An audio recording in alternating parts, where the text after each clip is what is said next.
mainly in the morning and certain times, but again, that doesn't justify a 40-seater travelling around the rest of the community half-empty. I think, that takes a little bit of responsibility away from our parents putting them on the bus rather than driving to school, and also the education, Ministry of Education now, with the new contractor, they will only take a list of kids on the bus, and anyone else that wants to hop on the bus, that even though the bus is going out past their place, they have to pay extra, or kids that are walking on from what I gather.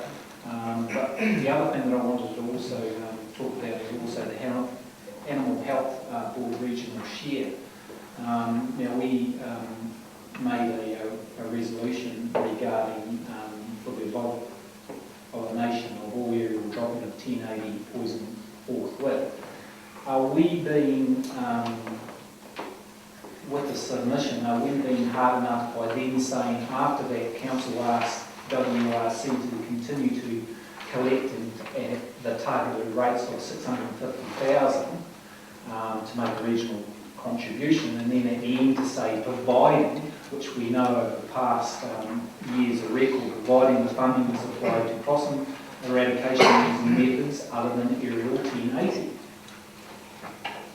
Do you think that's, is that making a strong enough stance after all that we went through in the resolution that we went through to say that we support the targeted rates of 650,000, and then at the end go providing, it's used for methods other than 1080 aerial dropping? There are two issues here. One is around TB control, and the other is around the method by which you actually control TB. So the point is the Animal Health Board is there protecting the export of meat offshore. If we weren't able to actually ensure that our meat was TB free, there would be a huge economic problem for the country.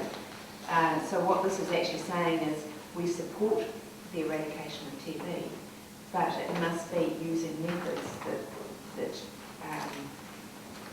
don't allow for aerial dropping. So yeah. So that was the position that you've taken as a council. You haven't said we're not involved or shouldn't be involved in the eradication of TB.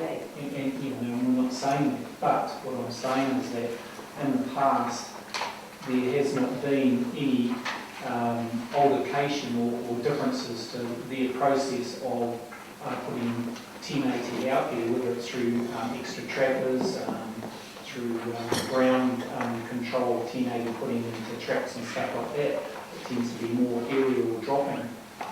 In our district, and I just feel like this isn't for a submission only. I don't think it's strong enough for the stance that we took.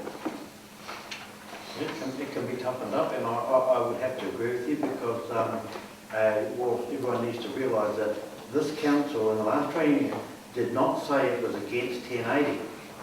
It said it was against the indiscriminate aerial dropping of it into the catchment, which goes in that waterway and targets nothing but gets everything. We're not against targeted trapping, where you build a trap and you target specific animals. And until somebody changes that policy, that is the policy. Councillor Henderson? Firstly, 1080 doesn't get everything, it doesn't kill everything. That's one of the myths about it. Much as I have problems around the aerial use of 1080, it's my understanding, and tell me if I'm wrong, I thought the resolution that was previously passed referred to the indiscriminate use of it. Now we're in a position here where it says the abolition of all aerial dropping of 1080 poison forthwith.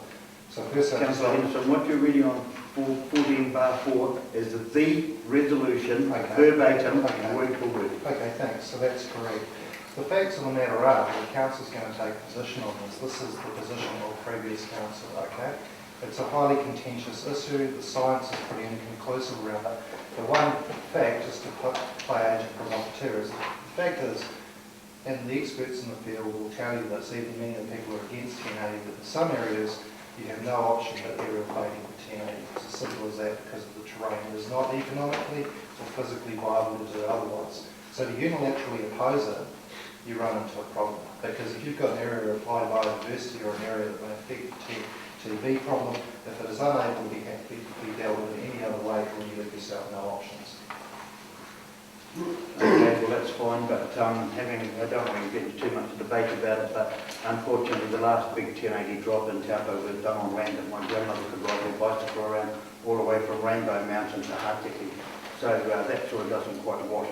However, that's not the argument. What I would like to ask you, just as an aside to Councillor Henderson, what in the bush do you know of when you put aerial bombard with 1080 doesn't kill?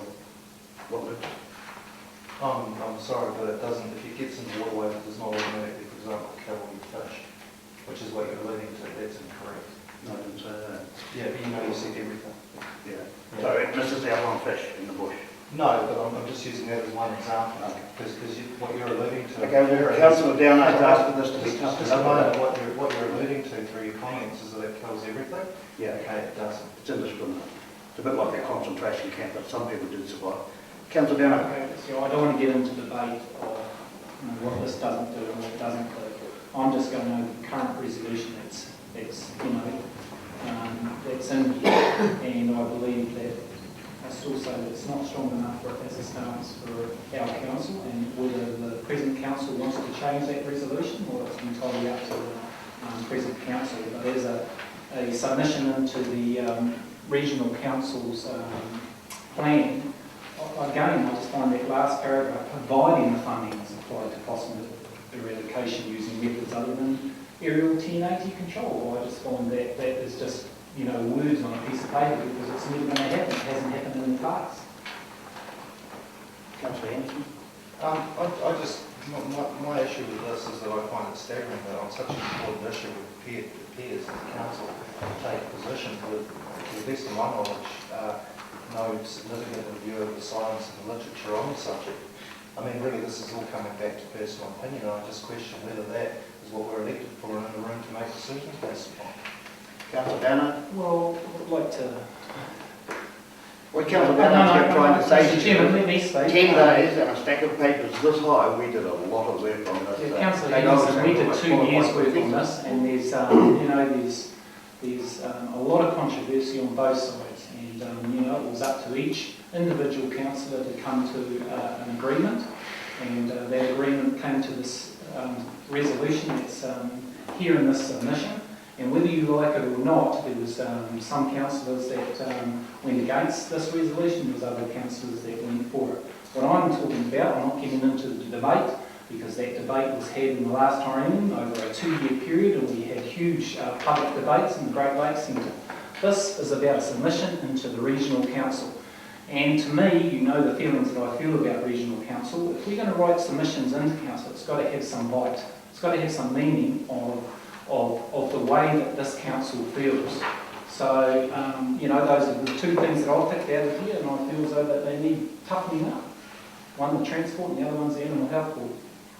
Councillor, just where we didn't want to debate on this. Councillor Henderson, you'll be last, there's 3 in front of you, so put your hand down, please. Councillor Minster. Just with that one hand phrase and something like that, that's what it Well, that's what I'm asking. We've got a suggested resolution here, but I was going to take the questions first, so we'll come back to you, Councillor Kirk. This has got absolutely nothing to do with that point, but just going back to transportation for a minute, but we've been discussing. Hang on, I'll come back to transport. Let's chew this one a bit. I don't mean to be rude, but I don't want to bounce around. I'll get to nail it down. Is this about this? Yeah, Thank you. we've gone into this debate, so I'm just going to say that there's an awful amount of research. There's a lot of scientific information out there on 1080. You have to balance up between what one scientist tells us and another tells us. As a country boy, being brought up in the country, when 1080 was introduced, I saw the effects, and the original reason for 1080 to be introduced was to stop TB transfer to humans, not to animals. In the farming community have not, and until